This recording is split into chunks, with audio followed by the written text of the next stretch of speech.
नमस्कार मित्रांनो, आज आपण समजून घेणार आहोत समग्रतावाद किंवा गेस्टाल्ट सायकोलॉजी, ज्याने मानसशास्त्राला एक नवीन दिशा दिली.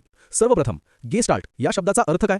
हा एक जर्मन शब्द आहे ज्याचा अर्थ आकृतिबंध, रचना किंवा समग्रता असा होतो. हा सिद्धांत कसा उदयास आला? त्या काळी दोन विचारधारा प्रचलित होत्या. स्ट्रक्चरलिझम म्हणजे संरचनावाद, अनुभवाचे छोटे छोटे भाग करून अभ्यास. बिहेवियरिझम म्हणजे वर्तनवाद, फक्त स्टिम्युलस रिस्पॉन्स वर आधारित अध्ययन. गेस्टाल्ट मानसशास्त्रज्ञांनी याला विरोध केला. त्यांनी सांगितले, अनुभव हा फक्त भागांची बेरीज नसतो, तर तो एक समग्र अनुभव असतो.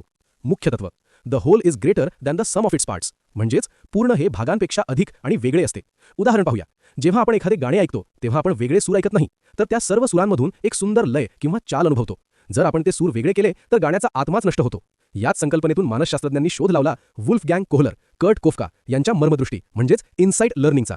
शेवटी लक्षात ठेवा, आपला मेंदू नेहमी गोष्टी पूर्ण स्वरूपात समजतो आणि मग त्याच्या भागांकडे वळतो.